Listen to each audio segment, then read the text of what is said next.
চলতি ফেব্রুয়ারি মাসে মাত্র ২৬ দিনের ব্যবধানে দেশে ৮বার ভূমিকম্প অনুভূত হয়েছে। বুধবার রাতে মিয়ানমারের সৃষ্ট ৫.১ মাত্রার একটি মাঝারি ভূমিকম্পে ঢাকাসহ দেশের বিভিন্ন এলাকা কেঁপে ওঠে। আবহাওয়া অধিদপ্তর জানিয়েছে, বুধবার রাত ১০টা ৫১ অনুভূত এই কম্পনটির উৎপত্তিস্থল ছিল ভূপৃষ্ঠের ১২৯ কিলোমিটার গভীরে। যদিও এতে তাৎক্ষণিকভাবে কোনো ক্ষয়ক্ষতির খবর পাওয়া যায়নি, তবে ঘন ঘন এই কম্পন বড় কোনো দুর্যোগের পূর্বাভাস কিনা তা নিয়ে জনমনে আতঙ্ক সৃষ্টি হয়েছে। মাসের শুরু থেকে দেশ জুড়ে ধারাবাহিকভাবে ভূমিকম্প অনুভূত হচ্ছে।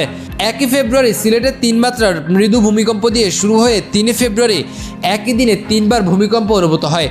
এর মধ্যে সাতক্ষীরার কলারোয়ায় ৪.১ মাত্রা এবং মিয়ানমারে ৫.৯ ও ৫.২ মাত্রা দুটি ভূমিকম্প হয়েছিল। এরপর ৯ ও ১০ ফেব্রুয়ারি সিলেটে আরও দুবার এবং ১৯ ফেব্রুয়ারি সুনামগঞ্জের ছাতকে ৪.১ মাত্রার ভূমিকম্প অনুভূত হয়।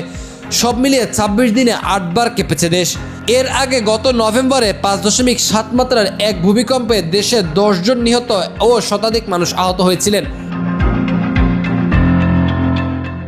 বিশেষজ্ঞরা বলছেন, ভূমিকম্প মোকাবেলায় দেশের প্রস্তুতি এখন অনেক ক্ষেত্রে উদ্ধার তৎপরতার মধ্যে সীমাবদ্ধ। অবকাঠামোগত ঝুঁকি কমাতে বিল্ডিং কোড কঠোরভাবে অনুসরণ করা এবং ঝুঁকিপূর্ণ ভবনের তালিকা তৈরি করা এখন সময়ের দাবি। ভূতত্ত্ববিদ অধ্যাপক সৈয়দ হুমায়ুন আখতার সংবাদ মাধ্যমকে বলেন, ছোট ও মাঝারি মাত্রার এই ঘন ঘন কম্পন বড় কোনো ভূমিকম্পের পূর্ব লক্ষণ হতে পারে।